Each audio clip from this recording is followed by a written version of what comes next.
So based on how your genre of film is handled, I've heard a lot of people say they want to see critics done away with. I'm not quite so sure that's a good idea, notwithstanding that I guess I'm a critic. And welcome back to the heart of the stories we tell. I'm Rob the host, and this is another look deep into what makes a story, a theory on storytelling by a storyteller who believes that every story has merit. And tonight's episode is Critics and Reviews and how they work with the artists, whether you believe that or not. Now, like I said, technically I'm pretty critical and review shows, so this is a little bit of a look right into my own thought process. One of my friends, a writer and publisher, recently said that stories by committee aren't really art. And I'm not sure I agree with him, because at the end of the day, the committee is probably people doing the reviews and the audience. Writer Dan Slott of Spider-Man fame would probably agree with my friend. Why? Because, well, he's on the internet and on Twitter all the time arguing with his fans that they're wrong. And as a writer myself, I totally get why you might want to feel that way. Because there are times when I've had people who read some of my stories say something and I'm like, no, did you not read the book? Do you not understand? But there's also this certain amount of what other people take away is as important as what you meant to write. And sometimes that's where critics become very important, because they explain what others see. Now, that's not to say that everyone has a good relationship. And with that, I want to talk about the controversy of Rotten Tomatoes. Rotten Tomatoes is the newest form of critic. What it does is it takes a whole bunch of critics that it has pre-approved and it says, hey, what do they think of this movie? And then they let anybody jump in and see what they think of the movie. And they have two different scores. One based on what the critics think, which is whether it's fresh or rotten, and one based on what the individuals think. However, you'll see that with just a little bit of time, these get mishmashed. And where some movies have them be really close, 71%, 61%, 54%, 40%, there are other movies that are way different. And you have to ask, what are the critics thinking that it's completely different than the audience score? And of course the problem is that someone that's a professional critic thinks about things differently than someone who's just going to enjoy the movie. You could practically add these two movie scores together to get 100%. How could 38% of critics like a movie, but 84% of the users? How could 82% of the critics like something, but only 33% of the users? Part of this is the way the critics now need to try to grab audience attention. There are thousands of critics out there. And I'll tell you just from personal experience, people prefer when I'm negative towards something because I can be snarky and it's more enjoyable than when I say I liked something. When I like something, there's not much to say other than to fanboy out on what I liked. Look at the Superman movies, the original ones. Each one got a little bit worse. But you know what? I totally fanboy out about Nuclear Man, because it was the first time we really saw Superman fight a supervillain. Meanwhile, if you look at, say, Dirty Dancing, one of my favorite movies of all time, most people doing a review of it aren't going to get much views because there's not much snark you can put in there. And rather than reminiscing with a fan, they could just go see the movie. The idea of being a negative critic comes to a whole new light on the internet, where websites and YouTube have allowed things like CinemaSins to prosper. Now let me start by saying that I laugh my ass off at all of the Everything the Matter with videos. I even love the How It Should Have Ended videos and laugh my butt off at them too. But you know what? A lot of the time, they're nitpicking.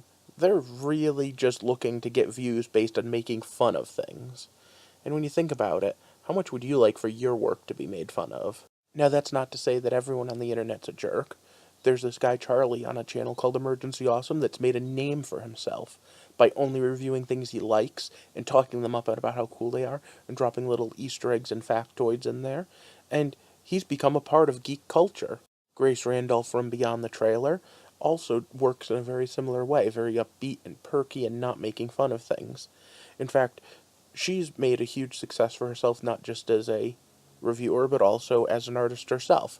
Maybe that informs her decision a little bit on why it is you don't want to piss off the artist so much. It's important to remember that the critic's job is to be both entertaining and informative. They're giving you more information. They're letting you help make a decision on whether or not you want to see this story. The so-called nostalgia critic does it by not only reviewing individual shows and comparing them, but by going in and doing little skits that are funny in the middle. So he's trying to hold your attention at the same time that he's trying to give you the review. And I think that works well. Now, I will admit that sometimes he's a little harder on things than I would be, but at the same time, he obviously knows what he's doing and is a great critic to watch. He's one of the few that I've actually subscribed to, although all the ones I've mentioned so far I have. He also has this funny thing where when he says something unpopular, he goes out of his way to remember the fact that the internet's going to pull him apart for it. And maybe that's the difference. Maybe it's the internet, the interactivity, because there were always critics. In fact, these two were very famous for it. Siskel and Ebert, first in the newspapers and then on their show, were my first experience with movie critics. They had this system of thumbs up or thumbs down for a movie, and they didn't always agree. In fact, the two of them had very different ideas of what made a good movie. But the two of them created what I think is the modern way of doing reviews, as they would talk back and forth about things, sometimes making snarky jokes, but a lot of the time just telling you, hey, this is what's good about the movie, these are the tropes they follow, these are what they're doing. And I try my best to follow their lead, more so than any of the other people on this list when I talk about things, because I want to be educational, I want to be informative, and I'm not always sure how entertaining I am, but I try. But a good or bad review could make or break a movie, or at least that's the theory, because remember, bad movies still do good. This is Michael Bay, and no, he's not a critic. He's a movie maker, and you know what?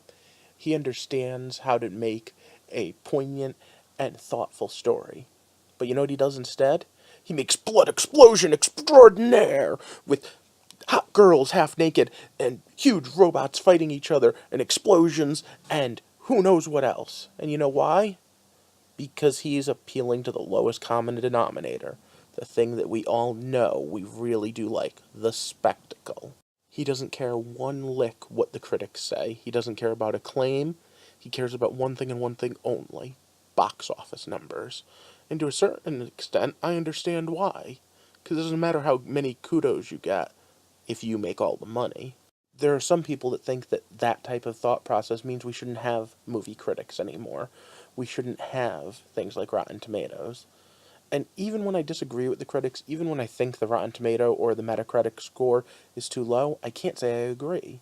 Because at the end of the day, if you don't have people standing there and watching these things ahead of time and warning you, you're just going to get more and more bad movies because people are going to go see them over and over again, and then bad word of mouth will spread. We'll have horrible opening weekends because no one's going to want to be the first one to test the waters. So instead we have the next best thing. We have gatekeepers. We have people who understand the industry and can be informative.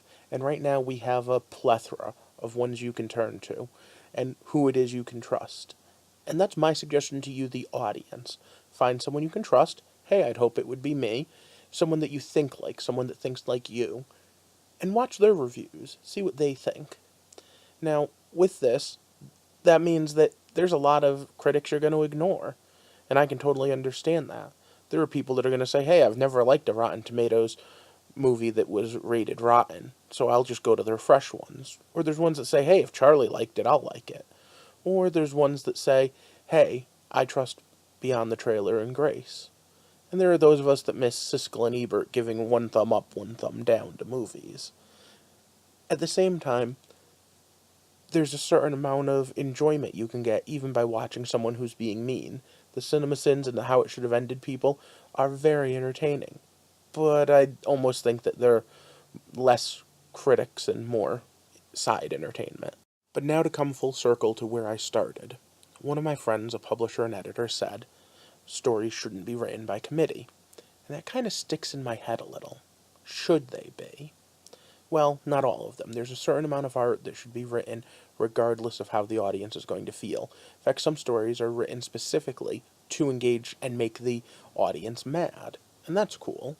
Now I'm just starting to get into this whole writing thing on a professional level. In fact, I haven't been published yet. But I've made several friends in the community who are. So I turned this over to them on my Facebook account. And I asked them, where do you see critics in this?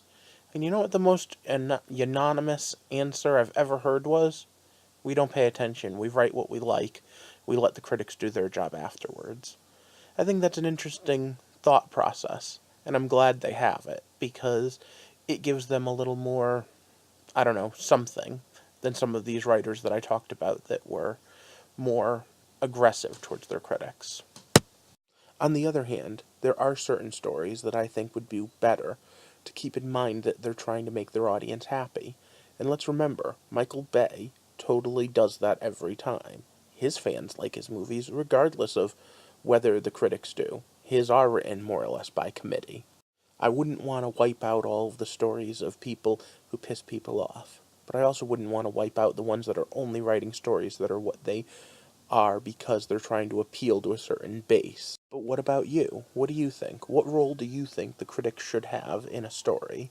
Do you think that there is something that can be said for people who write specifically to engage with anger, or those that write to engage with comedy, or those that write to engage specifically to get you to think about something? Do you think that stories should be written by committee, or do you think that stories should only belong to the artist? Let me know in the comments down below. And of course, there's one other thing that this goes with. Do you trust critics? Are there certain critics you do or don't trust? Do you think there are ones that I should have talked about in this video that I missed? Let me know that down in the comment section too. In the meantime, this critic is wrapping up this video, so it's time to do the things that we all ask you to do. Like and share this video, subscribe to my channel, and of course click that alerts button. I'm trying to build a community here where we can talk about all sorts of things. I think I'm going to start doing a whole series on tropes as well, just to discuss what it means when I say those things. Let me know what you think about that. For now, thanks for sticking with me through the end of this rambling amount of things. I hope you have a good day, and thanks for starting to explore with me the heart of the stories we tell. Have a good night.